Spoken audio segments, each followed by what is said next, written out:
Um vislumbre de esperança. O presente. Romanos 5, 12 a 17. Por um só homem entrou o pecado no mundo, e com o pecado veio a morte. Foi assim que a morte atingiu toda a gente, já que todos pecaram. Antes da lei de Moisés, já existia o pecado no mundo. Mas como ainda não havia lei, Deus não tinha em conta o pecado. Sem dúvida que, desde o tempo de Adão até ao tempo de Moisés, a morte teve poder mesmo sobre aqueles que não tinham cometido pecado, à semelhança de Adão, que desobedeceu a Deus. Adão representava aquele que havia de vir, mas o pecado de Adão não pôde comparar-se ao dom que nos vem de Deus. Se é certo que uma grande multidão morreu por causa do pecado de um só, também é verdade que o dom de Deus é muito maior. Esse dom que nos vem de Deus por meio de um só homem, Jesus Cristo, é muito superior. O dom de Deus tem consequências muito diferentes daquelas que teve o pecado de um só homem. Com efeito, o julgamento do pecado de um só levou à condenação.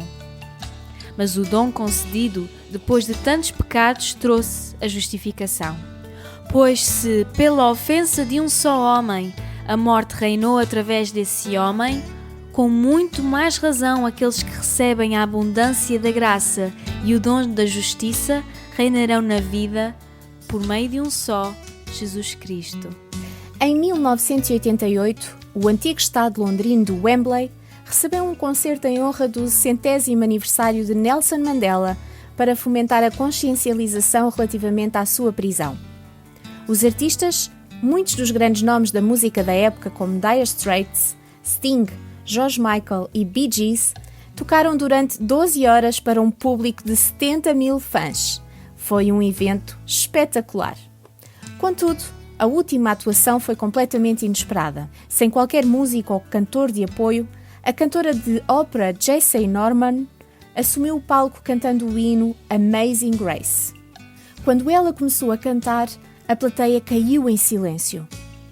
Mas ao segundo verso, 70 mil pessoas se levantaram e se juntaram a ela cantando. O Philip Yancey teceu o seguinte comentário referindo-se a este evento: "O mundo está sedento de graça, e quando a graça desce sobre nós, o mundo fica em silêncio perante ela." Romanos 5, nos versos 12 a 17, não fala de concertos nem de multidões de fãs, mas não deixa de apresentar um lembrete bem poderoso do que é a experiência da graça. Paulo compara Adão a Jesus e os romanos entenderam que, pelo pecado e morte que Adão trouxe ao mundo, Cristo entrou em cena e triunfou. Enquanto que Adão ficou tão aquém das expectativas e desejos de Deus, Jesus foi vitorioso. Quando Adão trouxe pecado, Jesus, com a sua vinda, vida sem pecado e perfeita obediência, mesmo até à morte e morte de cruz, trouxe justiça. Enquanto que Adão trouxe condenação sobre todos nós, levando-nos a uma separação eterna de Deus, Cristo morreu pela humanidade para justificar todos os que crerem. Enquanto que Adão abriu portas a um reinado de morte que desde então afetou toda a humanidade, Jesus trouxe a vida eterna. Jesus é o verdadeiro e maior Adão, verdadeiramente o nosso eterno Rei, vitorioso sobre a morte, cuja vinda celebramos e que é o nosso maior presente, não somente no Natal, mas todos os dias, para sempre. Encorajo-te a orar. Pai, simplesmente queremos dar graças e louvar-te pelo nosso Jesus, por tudo o que Ele fez por nós, por quem Ele é. Amém. Encorajo-te a viver. Ouve o hino Amazing Grace. Tira algum tempo para estar diante de Deus em adoração e gratidão. Um vislumbre de esperança. Uma produção RTM Mulheres de Esperança com o apoio da Sociedade Bíblica.